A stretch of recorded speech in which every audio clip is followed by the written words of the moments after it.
요한복음을 기록하고 있는 이 사도 요한은 아주 젊을 때부터 예수님을 만나서 예수님의 제자가 되었습니다. 학자들은 그가 10대 후반에 예수님을 만나서 예수님의 제자가 되었다라고 말을 합니다. 그리고 그가 나이 90이 넘도록 예수님의 사도로서 사역을 하였습니다. 예수님의 제자들 가운데 가장 오랫동안 예수님과 함께하며 예수님의 사도로서 그 참 수많은 하나님의 은혜들을 경험하며 지냈던 사람이 요한입니다. 오늘 말씀을 보면 요한은 그 하나님과 함께하면서 누렸던 그 영광을 영광 중에 영광이라고, 그 은혜를 은혜 위에 은혜라고 고백하고 있는 것을 우리는 보게 되어지는 겁니다. 여러분, 오늘 이 말씀을 통해서 여러분들도 예수 그리스도를 통해서 그 은혜 위에 은혜 중에 은혜, 은혜 위에 은혜를 경험할 수 있는 저와 여러분의 삶이 되어줄 수 있기를 주의 이름으로 축원합니다. 우리 14절 말씀 우리 다시 한번 같이 읽어봅니다. 14절 말씀 같이 읽습니다. 시작. 말씀이 육신이 되어 우리 가운데 거하심에 우리가 그의 영광을 보니 아버지의 독생자의 영광이요 은혜와 진리가 충만하더라. 아멘. 여러분 보면은 요한은 말씀이 육신이 되어 우리 가운데 거하셨다, 그렇게 기록하고 표현하고 있습니다. 그럼 우리는 요한이 왜 이와 같은 표현을 쓸까? 여러분 쉬운 표현들이 있지 않습니까? 하나님의 아들이 사람이 되어서 우리 가운데 거하셨다라고 말씀하면은 훨씬 쉽고 알아보기가 훨씬 좋을 것 같은데, 요한은 굳이 말씀이 육신이 되어 우리 가운데 거하셨다라고 표현하는 겁니다. 여러분 이 말씀이라는 이것이 우린 지난 시간 헬라어 원어상의 그 내용은 로고스다. 이것은 철학자들의 주로 사용하는 이 세상에 가장 이 세상이 돌아가는 가장 중요한 원리가 무엇이냐, 이 세상을 만든 그 가장 최고의 권원자가 무엇이냐, 이것이 로고스다 하라는 말을 우리는 보았지요. 왜 이와 같은 어려운 용어들을 쓰고 철학적인 표현으로 이렇게 써놓았을까? 쉬운 표현 있는데 왜 그랬을까? 여러분 우리 한번 고민해 봐야죠. 그죠? 여러분 그 이유는 두 가지라고 생각합니다. 하나는 무엇이냐 하면은 하나님 나라의 진리는 우리 믿는 자들에게는 알 수 있도록 허락되어졌지만 세상 사람들에게는 허락되어지지 않은 것이라는 겁니다. 여러분 예수님께서 천국에 대해서 하나님의 나라에 대해서 말씀하실 때에 항상 비유로 말씀하셨습니다. 여러분 천국에 대해서 말씀하시는데 씨 뿌리는 비유, 혹은 밭에 감추인 보화의 비유, 겨자씨의 비유, 그와 같이 비유로 다 말씀해 주셨어요. 왜 비유로 말씀해 주셨느냐? 여러분 마태복음 13장에 보면은 예수님께서 바닷가에서 말씀을 전하실 때 사람들이 많이 모여들었어요. 그래서 예수님께서 배를 띄우시고 그 위에 앉으셔서 말씀을, 천국에 대한 말씀을 해주시는데 씨 뿌리는 비유를 해주시는 겁니다. 씨 뿌리는 자가 나가서 씨를 뿌리는 데에 들어는 길가에 뿌려지기도 하고, 들어는 돌짝밭에 뿌려지기도 하고, 가시밭에 뿌려지기도 하고, 옥토에도 뿌려졌다라는 겁니다. 그런데 옥토에 뿌려진 씨는 싹이 나고 자라고 열매를 맺는 데에 30배, 60배, 100배의 결실을 하더라고 말씀하신 후에 예수님께서 뭐라고 말씀하시느냐 하면 귀 있는 자는 들을지어다 말씀하셨어요.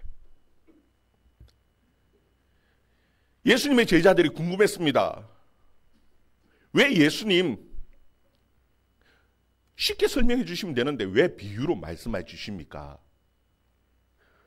왜 비유로 말씀해 주십니까? 라고 물을 때에 마태복음 13장 11절에 보면은요, 천국의 비밀이 너희에게는 허락되어졌지만 저들에게는 아니라는 겁니다. 여러분, 천국의 비밀이 모든 사람들에게 다 알 수 있도록 그렇게 다 허락되어진 것이 아닙니다. 그래서 여러분, 이 복음은 공개되어진 비밀입니다. 말씀이 다, 성경이 모든 사람들에게 다 공개되어졌지요. 그렇지만 그것을 알고 깨닫는 사람은 한정되어져 있습니다. 그래서 비유로 말씀하시고요, 때로는 어렵게 표현하시기도 하시는 겁니다. 그래도 귀 있는 자들은, 말씀을 들을 수 있는 그 성령의 은혜를 주신 자들은 듣고 깨닫고 알고 믿는 것입니다. 이게 은혜입니다. 여러분, 또 하나의 이유가 있습니다.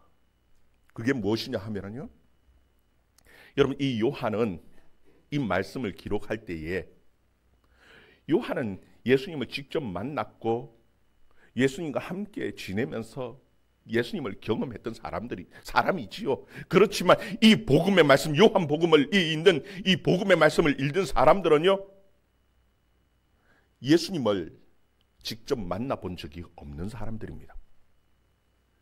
이미 예수님은 부활하시고 성천하셔서 이 땅에 계시지 않습니다.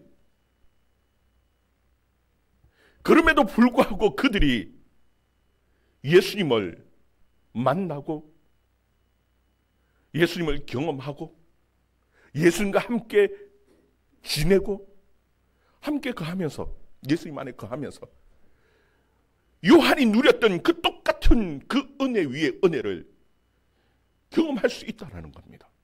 어떻게 해요? 말씀을 통해서. 이 복음서에 전해지는 그 말씀을 통해서 요한이 누렸고 요한이 경험했던 그 하나님의 아들 예수 그리스도를 똑같이, 아니 그 이상으로 우리에게 경험할 수 있기에 요한은 말씀이 육신이 되어서 우리 가운데 거하신다라고 그렇게 표현하고 있는 것입니다. 여러분, 이 시간 말씀을 통해서 우리에게 찾아오시는 그 주님을 경험하며 그 은혜를 누릴 수 있는 저와 여러분 되기를 주의 이름으로 축원합니다. 여러분, 거기 보면은 그 말씀이, 이 세상을 창조하시던 그 하나님이 육신 속에 거하신다라는 겁니다. 육신이 되어서 오셨다라는 겁니다. 여러분, 어떻게 육신이 되어서 올 수 있습니까? 이것만큼 놀라운 일이 없습니다. 여러분, 하나님은요, 세상이 감당할 수 없는 분입니다. 그런데 우리의 육신은 너무너무 연약하지 않습니까? 조금만 무리해서 일하면은 우리의 몸은 피곤해서 견딜 수가 없지요. 그런데도 불구하고 더 무리하면은요, 이 몸이 병드는 겁니다. 이렇게 연약한 겁니다. 조금만 툭 받쳐도요, 상처가 나고 부서지고 깨지고 아프고, 이것이 우리의 연약한 육신인데 그 하나님께서 어떻게 이렇게 연약한 곳에 오셔서 거할 수 있느냐. 여러분, 그래서 요한은 여기에 거하시다 하는 말을 어떤 단어로 표현해 놓았느냐 하면요, 헬라어 그 원어에 보면은 스케노 하는 말을 사용했어요. 스케노라는 이 말이요, 무슨 뜻이냐면은 텐트를 치다, 장막을 치다, 그런 뜻입니다. 말씀이 직역을 하면 말씀이 육신으로 우리 가운데 장막을 쳤다, 이런 의미입니다. 여러분, 이 장막이라는 것은 이 사도들도 즐겨 사용하는 우리의 육신을 표현할 때 장막이라고 표현합니다. 여러분, 장막은 임시적인 겁니다. 연약한 겁니다. 바람만 조금 세게 불면 무너질 수밖에 없는 것이 장막입니다. 결국은 무너질 수밖에 없는 이 장막 가운데에 예수님께서 우리와 함께 거하셨다라는 겁니다. 여러분, 이게 놀라운 거죠. 여러분, 천막을 치고 살아도 왕의 천막이랑 보통 일반 사람들의 천막은 다릅니다. 왕의 천막은 멀리서만 딱 봐도 화려하지요. 처음에 이 예수님이, 하나님의 아들이 이 세상에 왕으로 오실 때에 왕의 천막으로 오실 줄 알았습니다. 그래서 동방의 박사들은 제일 먼저 찾아간 곳이 어디냐면 예루살렘 그 수도의 왕궁에 찾아갔습니다. 왕으로 오신 이가 누구냐고.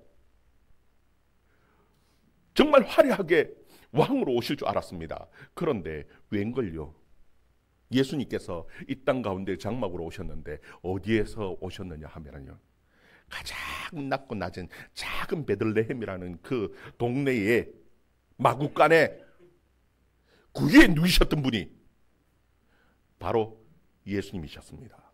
그래서 이 제자들이 예수님을 처음 봤을 때에 실망이 컸지요. 심지어 나다나엘은 나사렛에서 무슨 선한 것이 나겠느냐고 참 무시했었습니다. 예수님을 보면은 흠모할 만한 것이 아무것도 없는, 볼품없는 그런 분이셨습니다.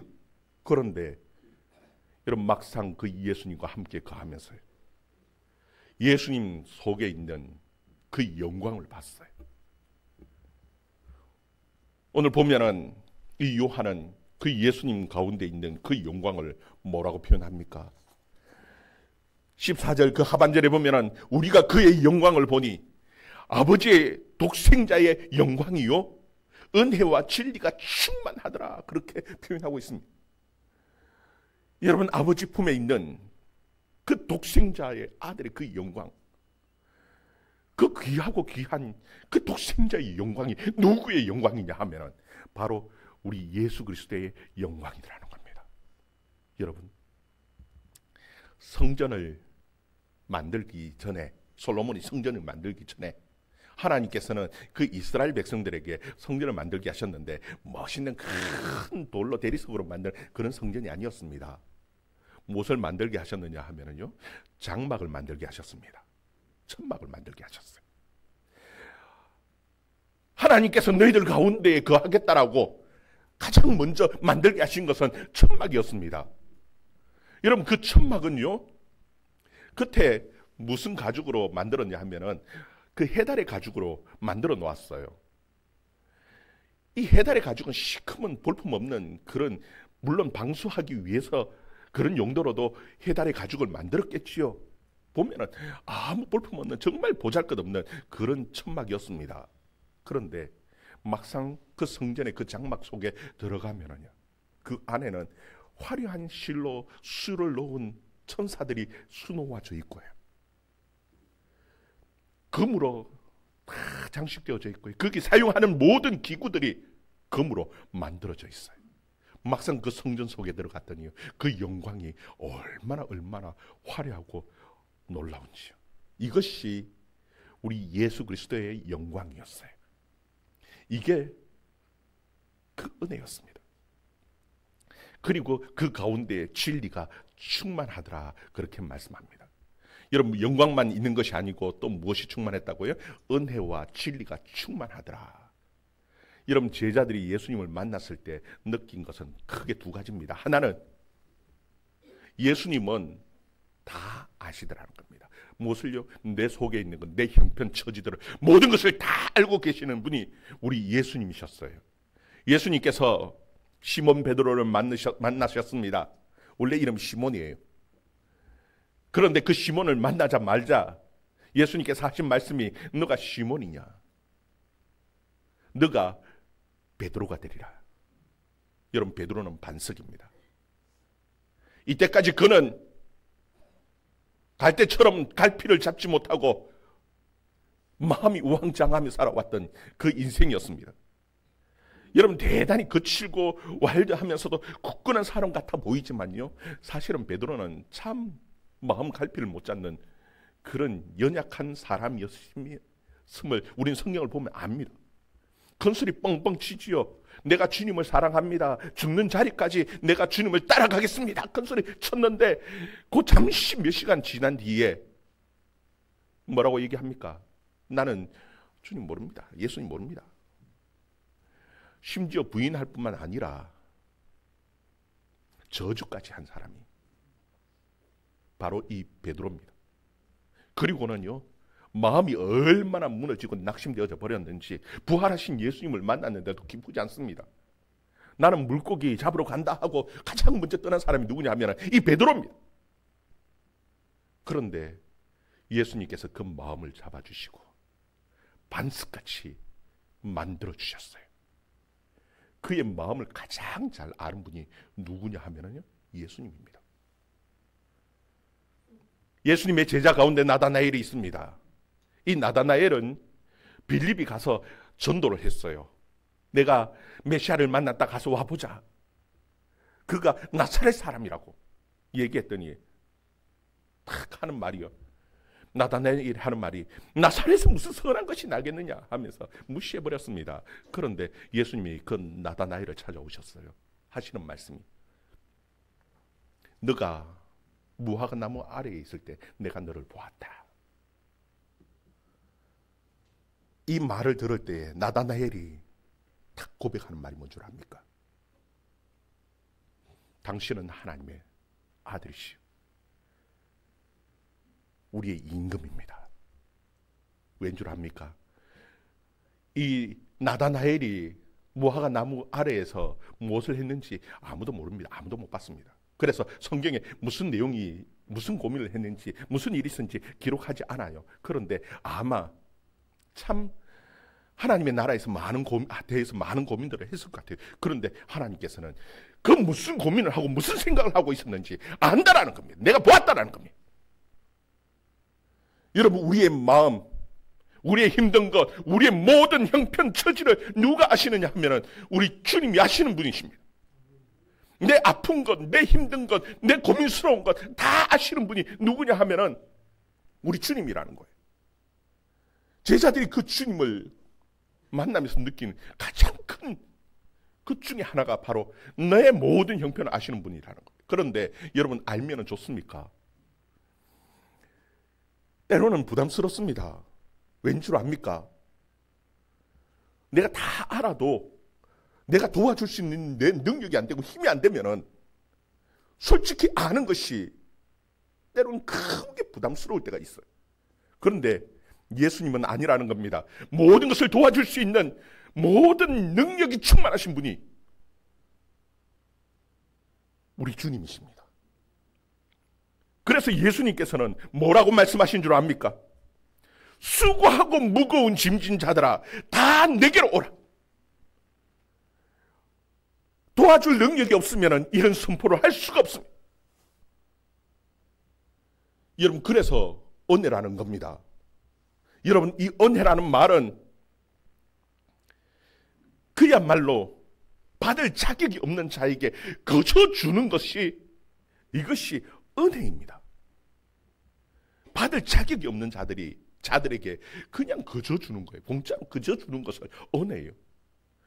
여러분, 예수님께서는 우리 형편을 다 아실 뿐만 아니라 그것을 해결해 주고 줄 수 있는 그 능력을 가지신 그것이 충만하신 분이라는 겁니다. 그러니까 은혜를 줄 수 있어요. 여러분, 세상 사람들은 이 은혜라는 말을 모릅니다. 알 수가 없습니다. 왠 줄 압니까? 세상에는 은혜가 없습니다. 세상에는 다 공짜 말하지만 세상에 공짜가 어디 있습니까? 우리가 흔히 말하지 않습니까? 세상에는 공짜가 없다고 다 뭔가를 바랍니다. 세상 거래입니다. 해준 만큼 돌려받는 겁니다. 내가 잘하면 칭찬도 받고 상도 받고, 내가 못하면 욕도 얻어먹는 겁니다. 이게 세상입니다. 그러나 예수 그리스도 안에는 은혜가 충만합니다. 왜요? 하나님은 우리의 모든 형편을 아시고 그냥 그것을 모든 것을 다 해결해 줄 수 있는, 거저 주실 수 있는 능력이 충만하신 분이시기 때문에 우리에게 주시는 은혜가 충만하다고 요한은 설명하고 있는 겁니다. 그리고 제자들이 예수님을 만나고 놀라운 것이 무엇인 줄 압니까? 진리가 충만하더라는 겁니다. 예수님 입에서 나오는 그 모든 하나님의 나라의 비밀이요, 얼마나 놀라운지, 그 안에 말할 수 없는 그 진리, 이 세상에 돌아가는 모든 원리뿐만 아니라, 창조의 원리뿐만 아니라 이 세상을 만든 분이시기 때문에 아시지요? 진리가 충만하더라는 겁니다. 여러분, 놀라운 것이 뭔 줄 압니까? 그 당시에 성경에 대해서는 최고의 박사라고 하는 그 사두개인들이, 성전에서 이 제사장들이 사두개인들이에요. 성경을 가르치는 분. 이분들이 아무리 성경을 뒤지고 봐도 부활이라는 말이 없더라는 겁니다. 그런데 예수님께서는 죽은 자의 부활에 대해서 가르치는 겁니다. 그러니까 사두개인들이 와서 예수님에게 따집니다. 부활이 어디냐라는 겁니다. 구약 성경에 부활이 어디 나오냐라는 거예요.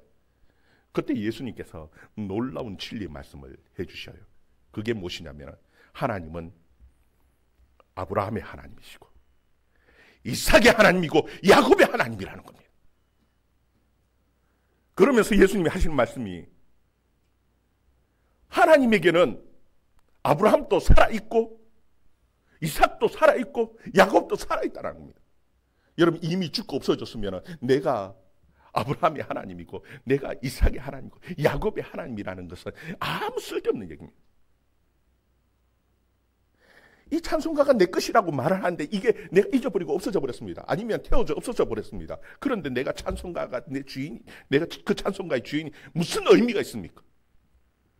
여전히 하나님에게는 아브라함도 살아있고 이삭도 살아있고 야곱도 살아있다는 겁니다. 그래서 예수님께서 하시는 말씀이, 하나님은 산자의, 죽은 자의 하나님이 아니라 산자의 하나님이라고. 성경에 없다고요? 있지요. 부활에 대해서 없다고요? 예수님의 말씀은 있다라는 겁니다. 그 진리가 얼마나 충만한지요. 그래서 예수님의 제자인 요한이 예수님을 만나고 은혜와 진리가 충만하더라. 여러분, 이 충만이라고 하는 것은 차고 넘친다는 겁니다.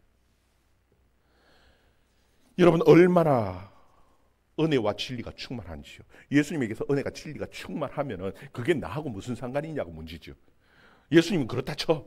하나님의 아들이니까 은혜도 진리도 충만한데 그것이 나하고 무슨 상관이냐. 거기에 대해서 요한은 뭐라고 얘기하느냐. 16절 말씀. 16절 말씀 같이 읽습니다. 시작.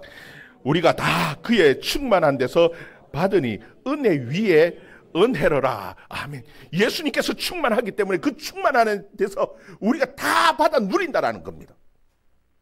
그래서 얼마나 받아 누리느냐, 은혜 위에 은혜를 누린다라는 겁니다. 여러분, 이 은혜 위에 은혜라는 것이 무엇인 줄 압니까? 은혜라는 것은 조금 전에 설명드렸듯이 자격이 없는 자들에게 그냥 거저 주는 것을 은혜라고 표현한다고 했습니다. 여러분, 우리의 구원은 은혜입니다. 구원받을 자격이 없죠. 우린 죄인입니다. 허물이 많고 죄가 많은 죄인이고 죽어야 하는데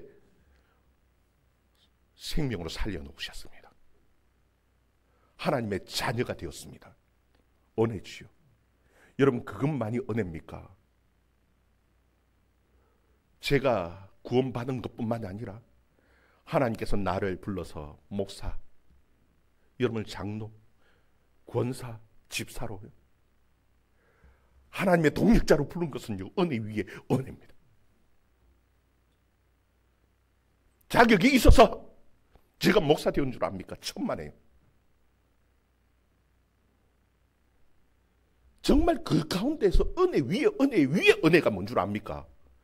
제게는 사등교회 목사가 되었던 것이, 저는 늘 생각할 때에 은혜 위에 은혜입니다.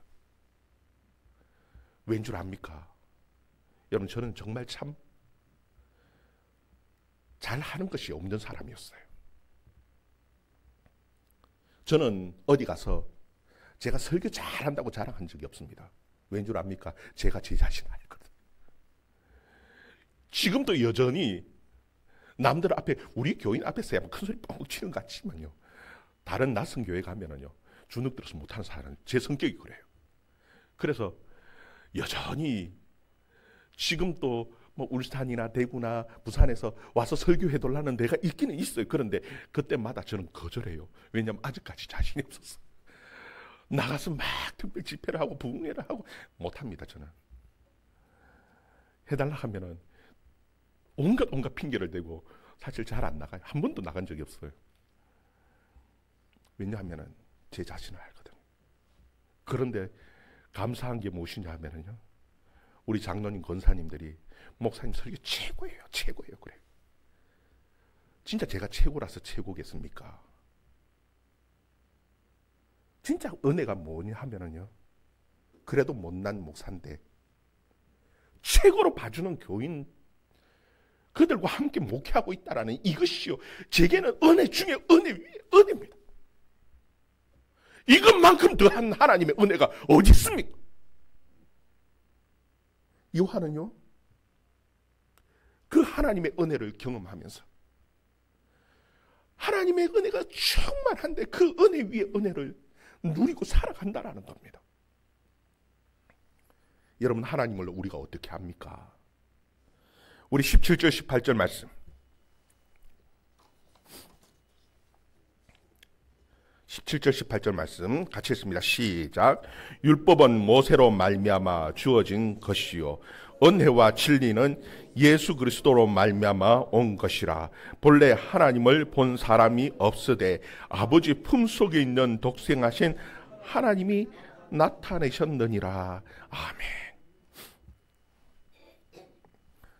우리가 하나님을 어떻게 알고 하나님의 은혜와 그 진리를 어떻게 누리게 되어졌습니까?